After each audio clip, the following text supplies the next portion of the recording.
What if no insult could shake you? No loss could break you? No emotion could rule you? What if peace wasn't something you searched for, but something you became? There is a power, quiet, unshakable, that lives in those who train the mind like a warrior and sit in the storm like a monk. Today, you're going to discover how to build that kind of strength, not by avoiding emotion, but by mastering it, not by escaping the world, but by meeting it with clarity. Welcome to Living Word Unveiled, a sacred space where ancient Buddhist wisdom is not just studied, but lived. If you're someone seeking stillness in chaos, purpose in pain, and power beyond reaction, this journey was made for you. Stay with me to the end, because these teachings aren't just habits, they're tools, weapons of peace, and you'll need them. If you feel called, gently like this video, share it with a fellow traveler, and subscribe so this path continues to unfold before you. Now, take one breath, return to center, let us begin.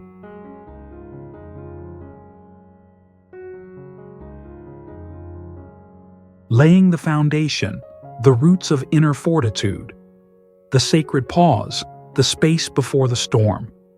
There is a moment, infinitesimally small, yet infinitely powerful, between the instant something happens and the moment you respond. That space, that breath, that heartbeat is sacred. It is where your freedom begins. The ancient monks of the forest tradition teach us, before the storm comes, the silence, before the reaction, the pause.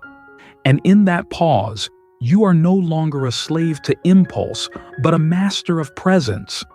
Now let me ask you, what if your greatest power wasn't in your voice, but in your silence? Have you ever caught yourself reacting, only to regret it later? I remember a young novice monk in our monastery, falsely accused of stealing. Others whispered. He only bowed his head, said nothing, and continued his chores.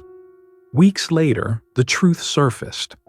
When asked why he didn't defend himself, he simply said, "If the truth is buried, it will bloom in time." Now reflect.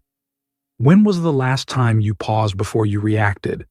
Take a moment to consider this. What emotion challenges you most to pause through?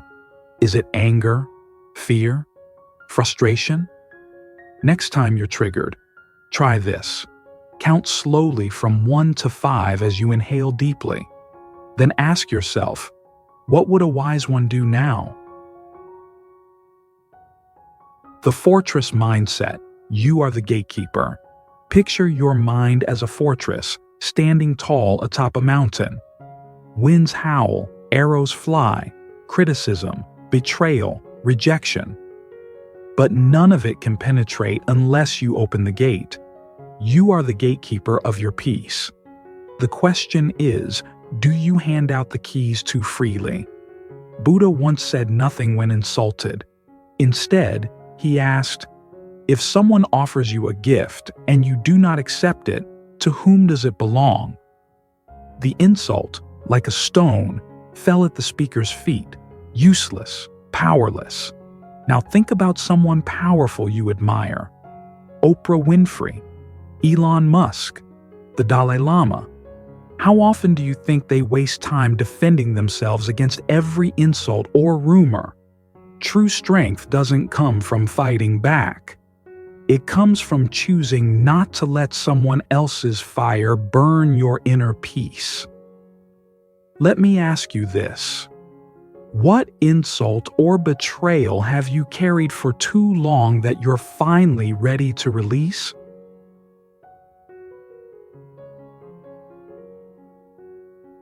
Discomfort is a teacher, not an enemy. Pain is not a punishment, it is a teacher. And every great soul, whether it be Marcus Aurelius or Nelson Mandela, was forged in fire. We monks don't sit in silence for hours to torture ourselves.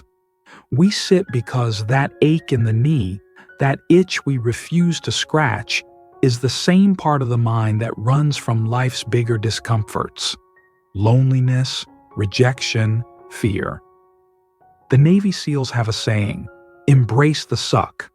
In Buddhist practice, we say, "Sit with dukkha," meaning the unsatisfactoriness of life. Different words, same truth. If you can sit through the urge to check your phone, to grab junk food, to lash out at your partner, what else could you learn to endure? Try this practice.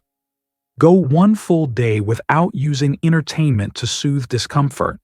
No social media, no binge watching, no instant escapes.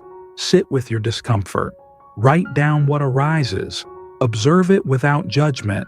And then ask yourself, if I can sit through this, what else might I be strong enough to face? Perspective flip. Turning poison into medicine. Imagine the fiercest forest fire you can picture. It consumes everything. But then, something miraculous happens. New life begins. In Buddhist psychology, every experience of suffering carries the seed of insight. The difference is in how you perceive it. That's what transforms pain into wisdom. Let me ask you a question. Has life ever given you a tragedy that later revealed itself to be your greatest teacher? There was a woman I visited after a flood. She had lost everything, her home, her savings, even members of her family. And yet, as she poured tea for us, she smiled and said, "When the river took what I loved, it gave me back what I had forgotten: peace." Pain, like fire, can either destroy you or transform you, depending on how you see it. So the next time hardship strikes, ask yourself, what is this teaching me? Who am I being asked to become? Take a moment now to reflect. What trial in your past eventually became your biggest breakthrough? Emotional transmutation, fire, that warms, not burns, anger, fear, grief. We are taught to fear these feelings, but they are not enemies. They are raw power. And like fire, they can either burn down your house or cook your food. Ask yourself honestly, when anger rises, do you let it consume you, or do you transform it? In the monastery, we are trained to breathe into our anger, to visualize it as a red flame in the heart, and to transmute it into compassion. This isn't suppression, it's transformation. And here's something worth remembering. Some of the world's most powerful change makers, like Gandhi and Martin Luther King Jr., channeled their emotional fire into nonviolent action with unshakable clarity. What if you could do the same? What if your fear became focus, your grief became empathy, your anger became discipline? Tonight, try this. Journal what emotion visited you today. Write how you reacted, then write how you could have redirected that energy. What would your day have looked like if you had? And finally, ask yourself, what emotion am I being called to master this week? Strengthening the core. Stories of resilience and rebirth. Now we journey deeper, not just into habits, but into truth. Not just into teachings, but into the lived fire where wisdom is forged. Strength is not found in ideas alone. It is born in what we endure, in how we rise, and in who we choose to become. The Stoic witness, watching the river flow. A senior monk once told me, "Be like a bridge over a river. Let the waters of thought and emotion pass beneath you." That teaching stayed with me long after the words faded, because the truth is this: you are not your thoughts. You are not your feelings. You are the one who watches. How often do you let a single negative thought take control of your entire day? How many times have you mistaken the weather for the climate of your mind? Imagine your thoughts like clouds passing through a sky. You can observe them, or you can chase them endlessly. One brings peace, the other, suffering. Let me ask you, when you're overwhelmed, do you tend to react or do you watch? Daily, I return to this practice. 5 minutes every morning, no judgment, no agenda, just watch the breath, the rise and fall. Watch the thoughts come, watch them go. And know this, you are not what passes through your mind. You are the one who remains. What would shift in your life if, instead of reacting, you simply observed? Emotional fasting. The mind on a diet. We often speak of fasting in terms of food, but in monastic life, we fast from something even more addictive: drama, noise, validation, attention. Let me share something personal. I once took a vow of near total silence for 3 months. I spoke only when necessary, not to avoid others, but to listen more deeply within. People often ask, "Didn't you feel lonely?" I tell them this: the silence didn't make me feel empty. It made me whole. You see, the modern world feeds the mind like fast food, constant scrolling, instant opinions, endless comparisons. But what happens if you take that stimulation away? Here's a challenge. Go 1 day this week without social media. Don't numb discomfort. Don't fill the silence. Just observe what comes up. Will your mind rebel? Likely. Will it quiet down afterward? Absolutely. What do you reach for when you're uncomfortable? And what would happen if you simply didn't? The art of no reaction, the monk and the madman. There's a Zen parable that has echoed through centuries. A madman once shouted insults at a monk day after day. The monk never responded. He simply swept the courtyard. Eventually, someone asked the monk, "Why do you not defend yourself?" The monk replied, "If I pick up every stone thrown at me, when will I have time to build my temple?" Let that sink in. Every insult you respond to, every online comment you fight, every minor slight you replay in your head for days, it is a stone. But are you building something with it? Or simply collecting what others have thrown at you? What would it mean for you to live with such stillness that no one could provoke you? Try this practice. This week, when someone irritates you, say nothing. Smile gently, even if only on the inside. Watch what happens. Will the moment pass? Or will you pass through it, unchanged, unshaken? Dark visualization, the warrior's mind rehearsal. Each night before I sleep, I close my eyes and imagine losing everything I love. My monastery, my brothers, my breath, even my own life. Does that sound morbid to you? It's not. It's liberating. You see, most people live in fear of what they refuse to face. But when you face loss in your mind again and again, something shifts. You stop clinging. You start cherishing. And you build a kind of strength that cannot be broken. This is the warrior's rehearsal, the training of the mind before the battle ever comes. Ask yourself this: if I lost everything tomorrow, how would I respond? Would I shatter? Or have I trained to stand in that storm? This is not to invite suffering, but to prepare for it. Because suffering is part of this world, but panic is optional. Tonight, before sleep, try this. Visualize losing what you cling to most, not to fear it, but to learn to appreciate it while it's still here. And when the storm finally comes, will you be ready?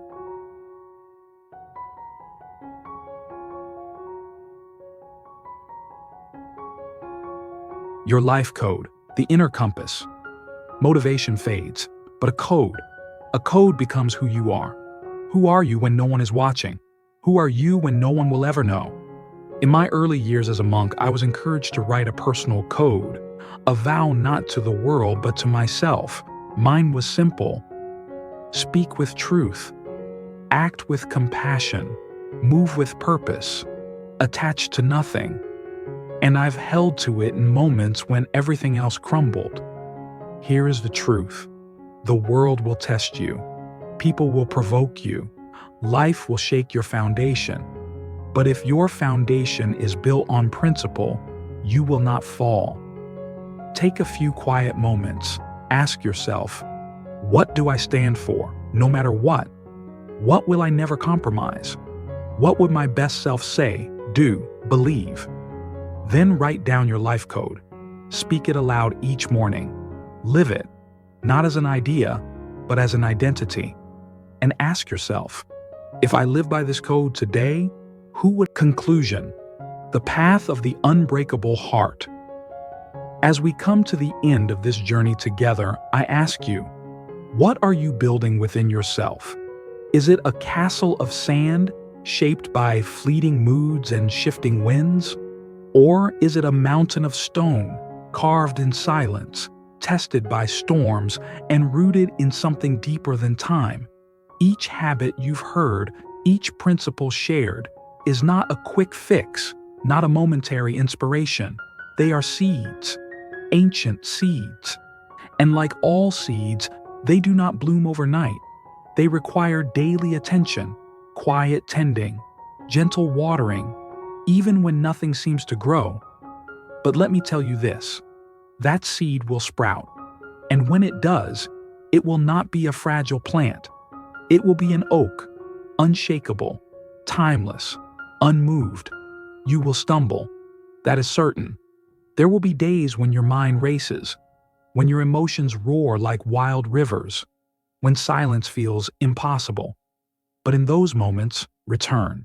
Return to your breath. Return to your stillness. Return to your code. And remember, true peace is not the absence of the storm. It is the unwavering calm within it. It is the eye of the hurricane, where all is silent, even as the world spins wildly around you. That is the unbreakable heart, not made of steel, but of stillness, not cold, but luminous, not distant, but deeply grounded in truth. So I ask you now, not as a teacher, but as a companion on the path, what would happen if you truly live these truths? What kind of presence would you become, not just for yourself, but for others? May your life become a quiet lighthouse, steady in its flame, a guide for those still lost at sea. And if this teaching touched something deep within you, share it, not for praise, not for numbers, but to plant a seed in a heart that needs healing. Because that's how light spreads, not in noise, but in presence. Until we meet again, breathe deeply, live gently, and walk bravely. You are not alone on this path, and the path is already within you.